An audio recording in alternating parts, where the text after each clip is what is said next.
A very warm welcome from Block Show Berlin. My name is Jan Robert Schut. I'm co-founder of Crypto Academy, and we are the largest cryptocurrency community in Holland, Dutch-speaking community, active community actually, 800 plus. And today I've got the honor to speak with Evgeny. Yes. And Evgeny, Thank you. The honor is mine. yes, and you are specialized in economics, financial technology. Yes. And you told also before that you are already since 2009 involved. Are you maybe, first question, are you Satoshi Nakamoto? Absolutely not. Okay. And I don't know the guy. Okay, but anyway, I talk with Evgeny. It's very interesting because I'm also involved with ICOs with my with Crypto Academy, and people are of course afraid because it's crowdsourcing, decentralized. There are many scams, and what are the things that you have to take a look at? Well, you have also a platform, and to make the ICOs better. So. Yes, I don't. Just one disclaimer: I don't really have a platform right now, but I have an understanding how to build the platform, and there are several different approaches how we can do it. And I would be happy if either of them will realize. Yes. So the thing is, currently ICOs built in a very opportunistic way, and the manner is not sufficient to show the information and to present a sufficient amount of information for investors. Which even when you're going with startup, Yes. you want to know more about the team. You want to know more about their business model.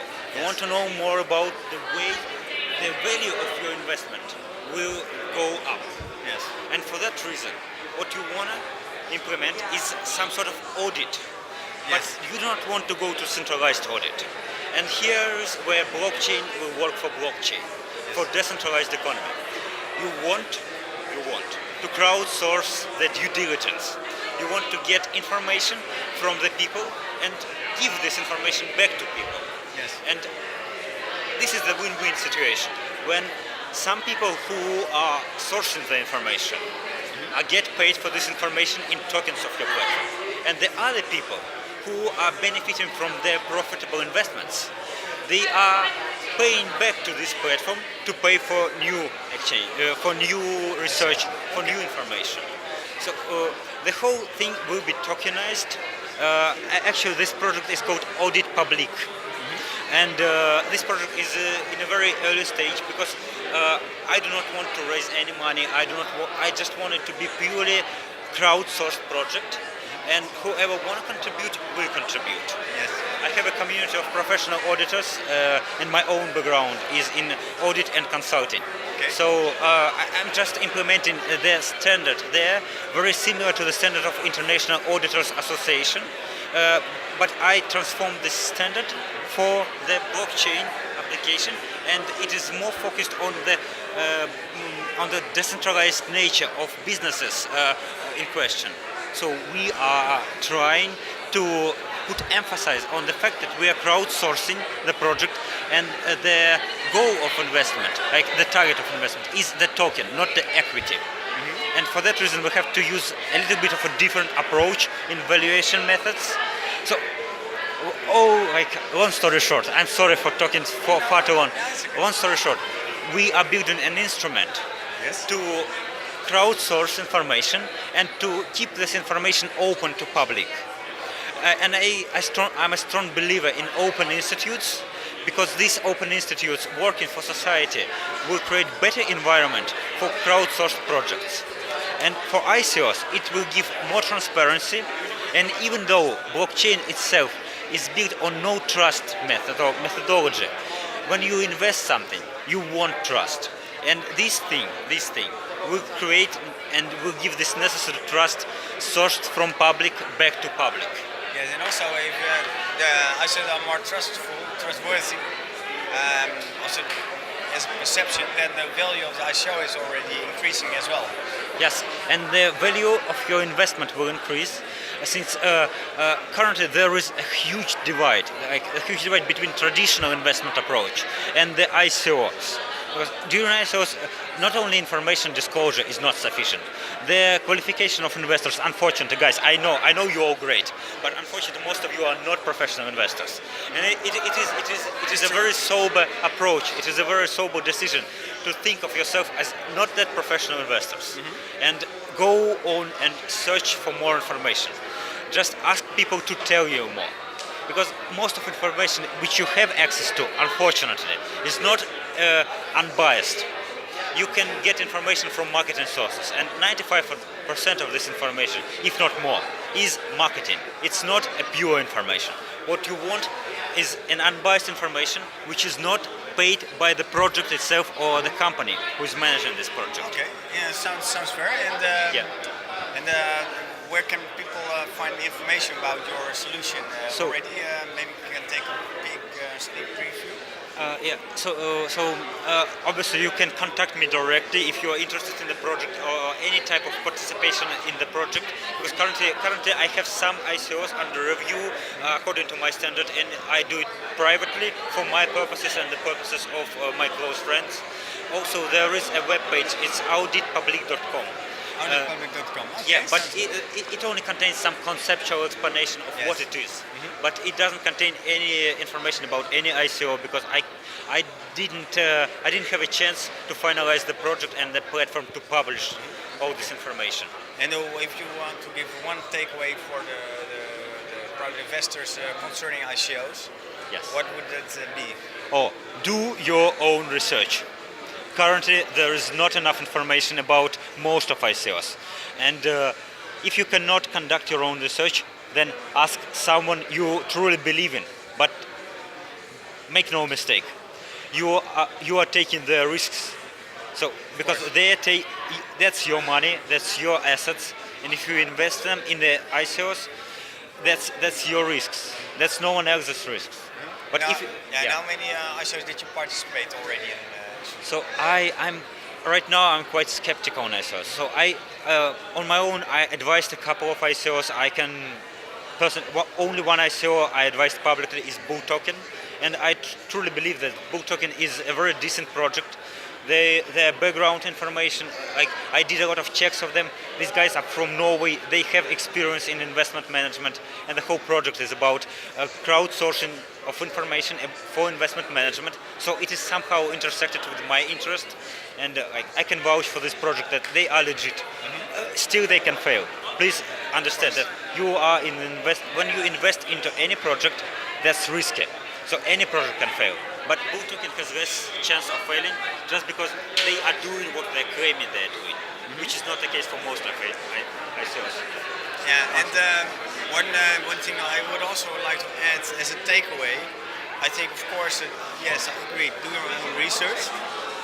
The next question would be what kind of research? So, and I would also like, because I'm also involved as advisor in several projects, yes. I think also, of course, always the business model is a business model sound. There's also generate revenues in the future. Yeah. That's one thing what I take a look at. The other thing is, for instance, a team. The team and advisors together is complementary. Yeah. That not the team is only with marketing guys or only techies, but also in the legal part or sales part, and that is balanced, and that the advisors not only on paper but they are also supporting the project. You are saying all the right things. So basically there is a system to analyze the ICO. It is very similar in many aspects to classical business analysis of startup, but there are certain differences which I believe maybe I already mentioned that during the ICO you are investing not in equity, so you don't own a part of the company. You are investing in tokens. Yes. And for that reason, the value of this asset which you are obtaining is different from the value of the company itself.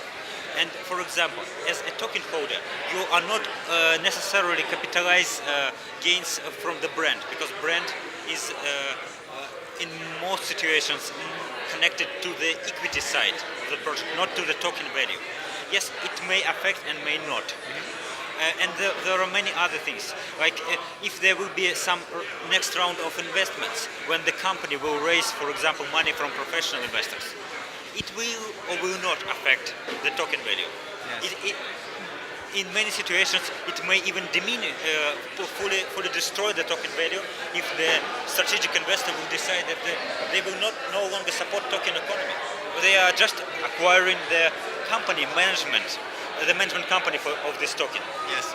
But in some situations, it will create a great value. What I'm trying to say is that there is, when you invest in tokens, your guarantees and your security in many situations is way less comparing to classical equity investments. Yeah. But in decent projects, it can also create greater and bigger revenues, bigger Yes. returns, Bigger, like with Ethereum project. If you had a chance and you invested in Ethereum project, like many of us did, you understood that Ethereum is an ecosystem, and buying a management company or foundation will not create any value for investor, but buying into Ethereum token would create. So, but guys, I'm going too deep into details. No, but it's very interesting. Yes. And, I can talk for hours I about hope that it, and you can We talk have now about 30 minutes left, but I've got a few questions. I know that you're tired. You were also in a panel discussion.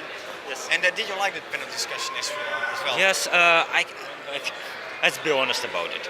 I participated in numerous conferences. And it's not only about blockchain. Like I'm a financial fintech professional. I participate in conferences like Money 2020 and Trade Tech, and like these conferences is like all panel discussions. They make some sense.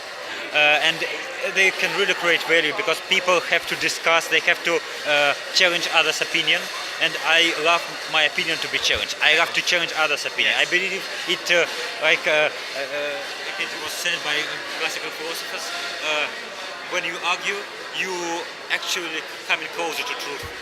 I know I rephrased it, but that's the essence of the idea. Okay. But most of the presentations, like, they are mostly marketing. I'm not very interested in listening to presentations, but panel to sell the discussions. story, yes. Yeah, panel discussions. They are really. A couple of them were really great here. I really enjoyed it. Okay, and how do you think that if there is a project, and how do you think of a team or founders or co-founders, if they are putting money themselves in, or they don't put themselves money in, makes a difference for you, for more, that the board has more confidence in own projects? Okay, so currently Is it a red flag if the team there's a project and the team is not investing their own money? sometimes they don't have money. So there may be a very good explanation why they cannot put in money. For example, if they're 16-year-old geniuses from some not very rich country and they don't have friends or family who can invest them, but if their idea is great, it won't be a red flag for me. But I do not want to go too much into specifics because that's the secret sauce of business analytics. Yeah, of course. So yes. I can get some information, and I can tell you that if some guy claims that he had several successful startups and he has a lot of connections, but he are not willing to put any money into a project, this is a huge red flag. I understand. Yes. But if the guy is not, Yes. and you cannot establish, or you can know for sure that he has no money, then okay, it's not a red flag. You just can work with that. Yeah, So points it really made. depends. Yes. And okay, that makes very good sense. Yeah. And I'm.